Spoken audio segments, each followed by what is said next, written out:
পটুয়াখালী জেলায় বর্তমান বছরে ২৮,৫০০ হেক্টর জমিতে শীতকালীন তরমুজের আবাদ হয়েছে। এর মধ্যে great on, big family, Ananda, Ananda super এই ধরনের জাতগুলোর আবাদ বেশি হয়েছে। বর্তমানে তরমুজের কর্তন চলছে। এবছর মাঠের অবস্থা খুবই ভালো, রোগ পোকামাকড়ের আক্রমণ নাই বললেই চলে। কৃষকরা যথাসময়ে তাদের সার, কীটনাশক এবং অন্যান্য সুবিধাদি পেয়েছেন এবং কৃষি বিভাগের পক্ষ থেকে কারিগরি পরামর্শ পেয়েছেন।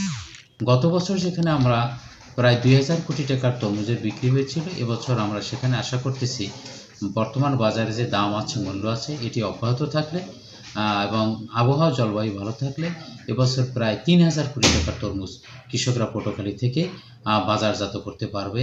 তরমুজ বিক্রিতে এখানে কৃষকরা ন্যায্য মূল্য পাচ্ছে।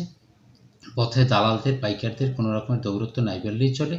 তারপরেও জেলা প্রশাসন এবং পুলিশ প্রশাসনকে সহায়তার জন্য আমরা আহ্বান জানিয়েছি এবং তারা, জেলা প্রশাসক মহোদয় ব্যক্তিগতভাবে আমাকে কথা দিয়েছেন কোনো রকমের কোনো যদি ব্যত্যয় ঘটে বাজারজাতকরণ প্রক্রিয়া, সেক্ষেত্রে মোবাইল ফোন সহ সর্বাত্মক সহায়তা করবেন। একইভাবে পুলিশ সুপার মহোদয় আমাকে আশ্বস্ত করেছেন এবং কৃষকদের স্বার্থে তারা নির্বিঘ্ন বাজার সরবরাহ এবং বিপণন ব্যবস্থা চালু রাখার চেষ্টা করবেন।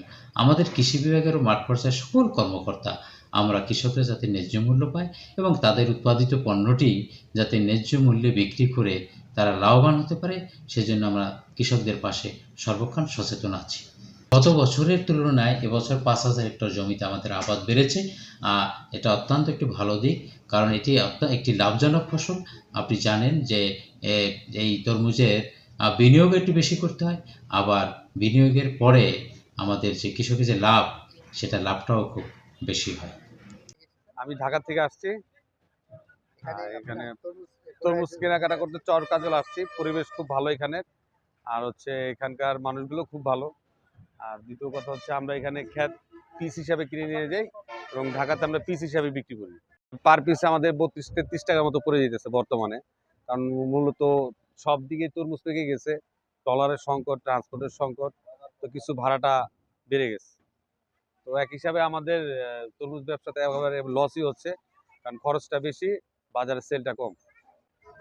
আর এখানে আমরা অন্তত কোনো চাঁদাবাজির শিকার হইনি, কোথাও কোনো আমাদের চাঁদা দিতে হয়নি। ফলন ভালো। গত বছর আমরা এই সরেই আমরা চাষাবাদ করছি, কিন্তু গতবার আমাদের ফলন খুব কম আসছে। আর আমরা এই ফলনটা আসলে আমরা একটা ওই মিলন দেই, পুরুষ ফুল দিয়ে যেই ফলটার ফুল আছে ওই ফলে আমরা ওই পুরুষ ফুলটা লাগাই, তখন এই ফলনটা ভালো হয়। এবার আমাদের ওইটা দরকার হয় না, এমনিই ব্যাপক ফল আছে। আর সার, ওষুধ, কীটনাশক সব কিছুই আমরা ব্যবহার করতে আছি টাইম মতো, কিন্তু আমাদের সারটা একটু সমস্যা দেয়। সমস্যা বলতে সার পাই কিন্তু দাম বেশি। সার আছে কিন্তু ওরা নাই বলে, সংকট বলে দামটা একটু বৃদ্ধি রাখে। যদি আমরা অফিসের শরণাপন্ন হই তাহলে আমাদেরকে একটু এক দাম রাখে, যেটা রেট।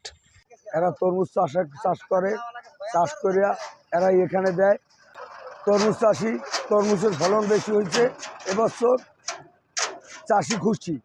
তরমুজ যদি ১ টাকা করে নিতে আসে লোক করে, লেবার যারা শ্রমিক তারা ১ টাকা করে নিতে আসে, ১ টাকা হয় না। শ্রমিক যারা খাটে তারা ১ টাকা হয় না। হ্যাঁ, এই ১ টাকারে মনে হয় ১ টাকারই ২৩ লোক খাটে।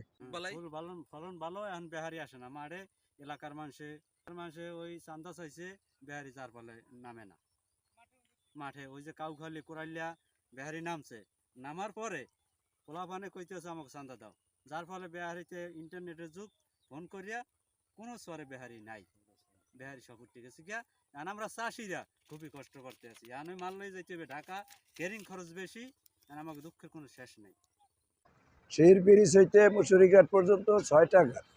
আসলে এখানে যানজটটা বেশি হয় কারণ হইলে একটা, কারণ হইলে এই যে পুরান সুলিশটা, এই সুলিশটা একটার বেশি গাড়ি ক্রসিং করতে পারে না, কিন্তু ওই জন্য ওইনে যাইয়া ওদিকের গাড়ি এলে এদিকেটা যায় না, এদিকের গাড়ি এলে ওদিকেটা যাইতে পারে না, এই জন্য যানজটটা লাগে। কিন্তু আমরা যারা কর্তৃপক্ষ আছি, আমরা তো চেষ্টা করি, যেখানে আমরা ব্যর্থ হই এখানে আমরা প্রশাসনের ব্যবস্থা নেই। আমি গলাচিপাড়া এই চরে তরমুজ দিছি দেড়কিনিতে, তা অল টাইম আফগানি সদস্যবই গাছ মারা গেছে, কিন্তু এখন যেটা আছে আল্লাহ আশা করি যে খরচার টাকা শুরু ওঠে, এরকম আশা করি। ঠিক আছে। আর গাছ বেশিরভাগই গাছ মারা গেছে, ফল জাম রিং দেওয়া হয়তেই গাছ জাম যেদিন দিছি পরে হইতে গাছ মারা গেছে, এই তো মারা শুরু হয়েছে, এখনো মরতে আছে। ফল লইয়া 3 কেজি 4 কেজি 5 কেজি ফল লইয়া মারা যেতে আছে। তা আমার অল টাইম আমার 3.5 লাখ টাকা খরচা গেছে এই।